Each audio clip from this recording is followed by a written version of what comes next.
우리가 계속해서 갈라디아서 묵상하는 것처럼 갈라디아 교회에는 이 거짓 선생들이 들어와 교회를 참으로 혼란스럽게 하였습니다.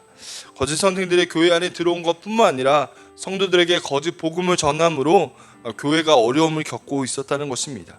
크게 두 가지 문제가 발생하였는데, 하나는 복음의 진리를 왜곡하는 것이었습니다. 예수 그리스도의 십자가로 구원받는 것이 아니라 율법을 통해 우리가 구원받을 수 있다라고 이야기합니다.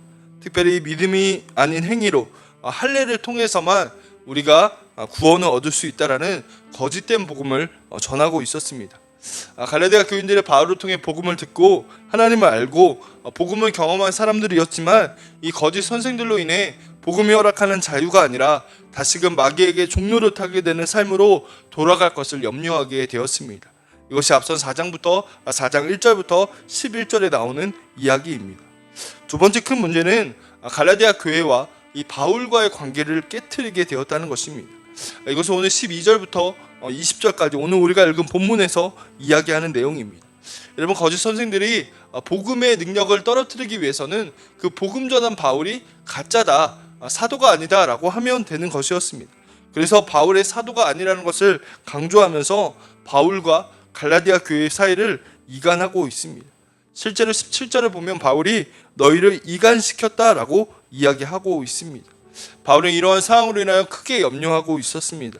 거짓 복음에 속아 넘어간 이 갈라디아 교회 성도들을 안타깝게 바라보는 마음이 오늘 본문 가운데 있다라는 것입니다. 말씀을 통해 오늘도 하나님이 우리에게 은혜 주실 줄로 믿습니다. 먼저 갈라디아 교인들의 달라진 태도를 이야기하고 있습니다.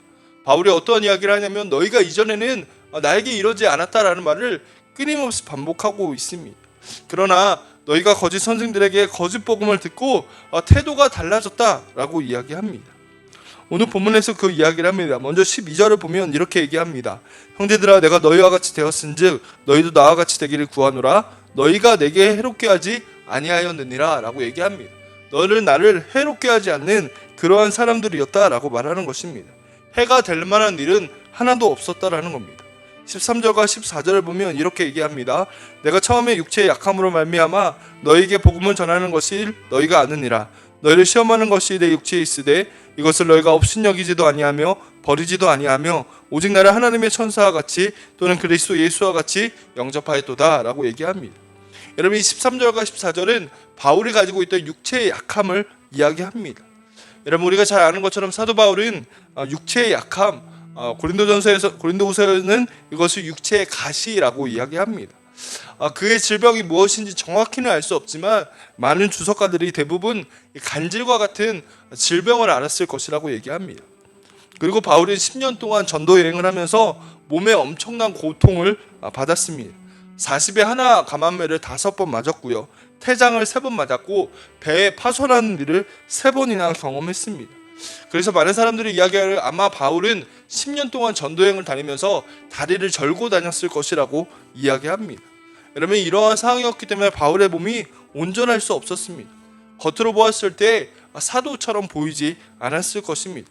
그처럼 육체의 연약함을 가진 것이 바울이었습니다. 그 약함을 가지고 갈라디아 교인들에게 십자가의 복음을 전했습니다. 여러분, 14절을 보면 갈라디아 교인들이 바울에게 어떻게 대하였다고 얘기합니까? 업신여기지도 않았고 버리지도 않았고 오히려 하나님의 천사나 예수님처럼 영접하였다라고 얘기합니다. 갈라디아 교인들의 태도는 이 바울이 육체에 약함이 있음에도 불구하고 겉모습으로 판단하는 것이 아니라 그를 잘 섬기고 사랑했다라는 것입니다. 15절을 보면 바울이 그들이 얼마나 자기를 사랑했는지 눈이라도 빼어줄 정도였다라고 얘기합니다. 세 번역은 이렇게 얘기합니다. 15절에 여러분은 할 수만 있었다면 여러분의 눈이라도 빼어 내게 주었을 것입니다 라고 말합니다.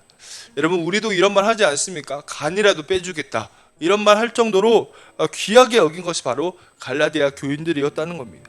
그런데 거짓 복음이 이들의 태도를 완전히 다르게 만들었습니다. 여러분, 15절 앞에 이런 말을 하죠. 너희의 복이 지금 어디 있느냐? 세 번역 성경은 그 감격이 지금은 어디에 있습니까? 라고 얘기합니다. 16절을 보면 원수가 되었다라고 얘기합니다.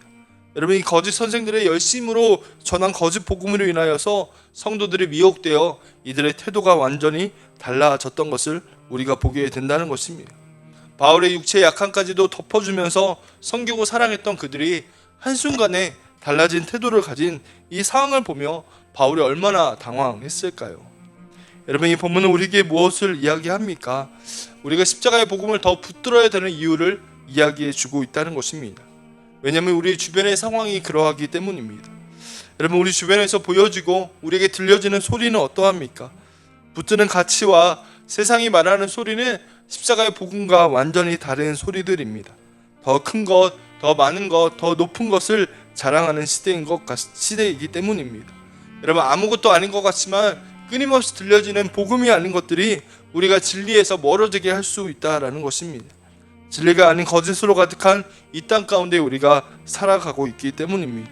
때문에 우리가 날마다 십자가 앞으로 나아가지 않고 오늘도 복음을 붙들지 않는다면 우린 또 넘어질 수 있는 연약한 사람들이라는 것을 기억해야 한다는 것입니다. 여러분, 우리가 날마다 지성소를 붙들어야 하는 이유도 이것인 줄로 믿습니다. 거짓 선생들의 소리에 바울을 대하는 태도가 달라졌습니다.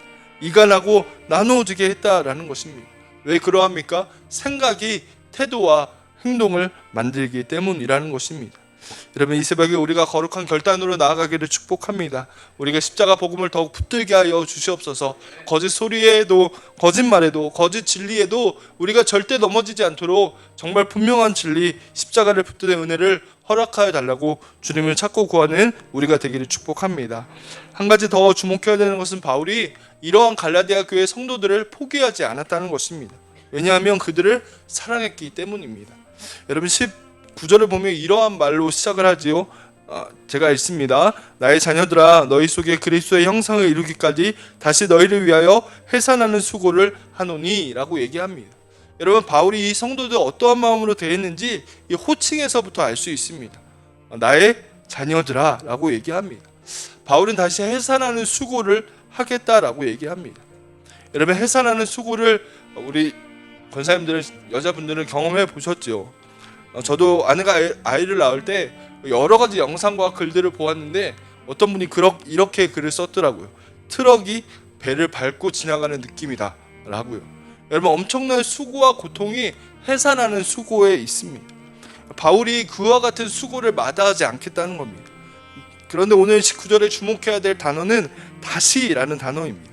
다시 볼까요? 나의 자녀들아, 너희 속에 그리스도의 형상을 이루기까지 다시 너희를 위하여 해산하는 수고를 하겠다라는 겁니다.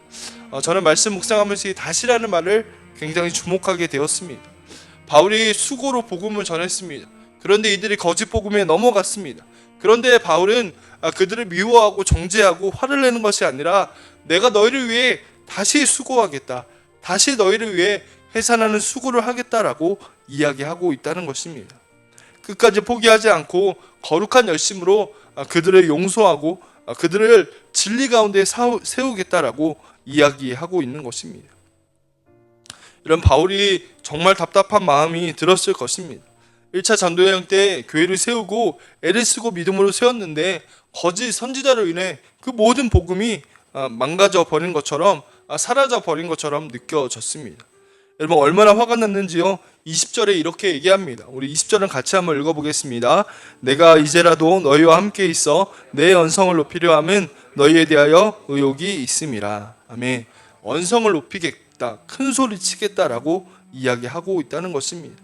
공든탑이 무너지는 것처럼 사랑하는 성도들이 복음의 진리를 거부하고 거짓 복음을 붙잡을 때 속상한 마음으로 이렇게 얘기하고 있다는 것입니다. 그러나 바울은 끝까지 포기하지 않고 나의 자녀들아 라고 얘기하면서 다시 복음을 제시하며 다시 그들이 십자가의 복음 앞으로 서도록 또 한번 해산하는 수고를 애쓰겠다라고 이야기하고 있다라는 것입니다. 여러분, 성도가 믿음으로 바르게 서고 성숙한 믿음의 사람이 될 때까지는 옆에서 도움을 필요가 없을 정도로 성장할 때까지는 애씀과 수고가 필요합니다. 바울이 그 일을 하겠다라고 이야기하고 있다는 것입니다. 여러분, 우리 공동체에도 이와 같은 일들이 있게 되기를 축복합니다. 바울과 같이 서로가 서로를 향해 해산하는 수고를 아끼지 않는 것입니다. 믿음으로 서로를 돌아보며 넘어지고 쓰러져도 믿음의 성숙을 이룰 때까지 일으켜주며 사랑하기를 포기하지 않는 것입니다. 여러분, 그러할 때 거룩한 믿음의 진보가 이루어지게 될 것이라는 것입니다.